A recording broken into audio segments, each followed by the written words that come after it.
За өнөөдөр мөн өөрийн үнэлэмж түүнийг одоо үнэлэмжээ дээшлүүлэхийн тулд хийх ёстой зүйлсийн 2 дахь зүйлсийг та бүхэндээ бэлтгэсэн байгаа. За ярихаасаа өмнө нэг жишээ яриад ярих зүйлээ эхлэе. За тэгэхээр нэг халзан хүн байсан. За тэр хүн маань болохоор яасан бэ гэхээр яг голоороо халзан, өөрөөр хэлбэл хоёр талаар үстэй. Одоо нэг тийм яг энэ хэсгээрээ халзан ийм профессор байсан л да. За тэгээд энэ профессор маань болохоор өөрөө яг энэ өөрийн үнэлэмжийн тухай ярьдаг. За тэгээд хэрхэн яаж өөрийнхөө үнэлэмжийг дээшлүүлэхээ маш сайн мэддэг. Гэхдээ өөрийнхөө халзангаас маш ихчдэг.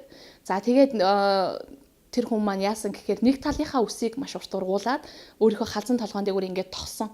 Өөрөөр хэлбэл одоо нэг халзангаа нууж байгаа байхгүй. Тэгээд нуугаад ингээд амьдэрдэг байсан. За тэгээд өөрт нь бол тэр нь маш дарамттай хэцүү байсан. Яагаад тэр хүчтэй салхинд ч явж чадахгүй. Хүчтэй салхихаар нөгөөх нь гарч ирээд нөгөө халзангаа хүмүүст баригдуулчих гад байдаг. Чөлөөтэй ингээд тоглоод спортын наадам тэмцээнд ч орж чадахгүй тийм ээ. Ийм маш хэцүү одоо сэтгэлийн хувьд жоохон дарамттай. За энэ байдлаасаа болоод өөрийгөө маш их дорд үздэг. За би бусдаас халзан юм чинь. Би халзан юм чинь одоо бусдтай адилхан биш. За энээс нь хойшоо сууч, энд нь орохгүй бай.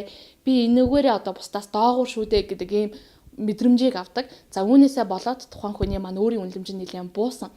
Тэгэхээр энэ хүн маань сүүлдээ юу хийсэн бэ гэхээр нөх халзангаа илчлээд одоо нэгсэндээ хүлэн зөвшөөрөөд өөрийнхөө нэг талын үсийг одоо бүр тэр чигт нь аваад ингээд бүр тэр чигээрээ хав халзан өстэй болсон байхгүй. Тэгээд тэрнийхээ дараа өөрөө ярьж байсан л да. Би одоо өстө үнэхээр амруулсан. Ямар ч салхи бол намайг одоо юу гэдэг нь те сэтгэл санааг минь тавгууруулж чадахгүй гэд. Тэгэхээр бид нар заримдаа яг ийм хүлэн зөвшөөрөх шаардлагатай зүйлс байдаг. Бүхэн болгоны дотор ийм дутагдaltaй, бусдаас нуухыг хүсдэг. Бусдаас нуух одоо илчлэг битгий хэл өөртөө бодхоос санаа зовмор ичмээр ийм асуудалтай талууд байдаг. Тэгээд бид нар яг энэ талуудаа нуух гэж оролдох тусмаа бидний өөрийн үнэлэмжийн асуудал маань одоо доошлж идэг. Өөрөөр хэлбэл бид нар энэ асуудлаа нуух тэгээ нуух гэж нэг юм одоо хичээгээд түүнээсээ дахиад түүнийгээ нуух гэл ингээл худлаа ярьсан түүнийхээ араас дахиж худлаа яриад гэх мэт ингээд яваад үүнээсээ болоод бид нар одоо бусдаас доогуур юм байна. Би ийм зүйлээрээ чадваргүй юм байна. Би энийгээ чадахгүй байгаа учраас энэ хүмүүс надаас илүү юм байна гэх мэт ингээд бидний өөрийн үнэлэмж бууж бид нар өөрийгөө үн цэнэгүй болгож яадаг.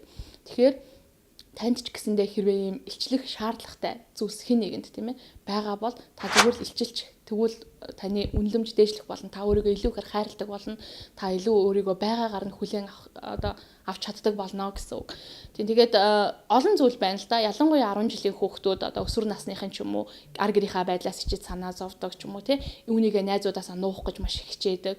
Эсвэл ямар нэгэн байдлаар ажил хийж байгаа хүмүүс ямар нэгэн зүйлийг чадахгүй байгаасаа ичдэг тийм ээ. Чадахгүй гэдгээ нуугаад тухайн зүйлд орохоос зайлсхийгээ нөө чадахгүй гэдгээ илчилчих чадахгүй ингээд яваад байдаг. Тэгэхээр энийгээ илчлээд би чадахгүй гэдгээ илэрхийлэх эсвэл одоо би юу гэдэг араб герман асуудалтай ч гэдэг юм уу иймэрхүү зүйлсүүдээ хүмүүс зүгээр л илэн далангуу энийг нээлттэй байлгах юм бол бид нар дараа нь тэрийг нуух гэж оролдохгүй, нуух гэж хичээхгүй, за үүнээсээ шалтгаалаад эвгүй байдалд орохгүй. За ингээд бидний өөрийн үнэлэмж гэдэг асуудал маань илүү их дээшилдэг байгаа. Тэгэхээр бид нар өмнөх одоо ярьцлагууд дээр ярьсан шүү дээ. Бид нар өөрийн үнэлэмж гэдэг бол бидний сэтгэл зүйн хувьд эрүүл амьдрах хамгийн чухал гол нууц байгаа. Тэгэхээр бид нар өөрийн үнэлэмж маань бусдаас доогуур байгаа л яана гэдэг чинь бид нар сэтгэл зүйнхээ хувьд эрүүл бус, стресстэй, тайван бус ингээд олон асуудалд араасаа стресс ч гэдэг юм уу тий асуудлуудыг үүсгээд байдаг. Цаашлаад бүр сэтгэл готролд орох ч юм уу тий. Тэгэхээр бид нар өөрийнхөө үнэлэмжийг дээшлүүлэхийн тулд хэрвээ шаардлагатай бол та өөрт хүлээн зөвшөөрөх хэрэгтэй зүйл байвал хүлээн зөвшөөрөөрэй гэж та бүхнийг уриалмаар байна. За тэгээд дараагийн удаад бид нар төгс бус байхын тухай ярилцах болно.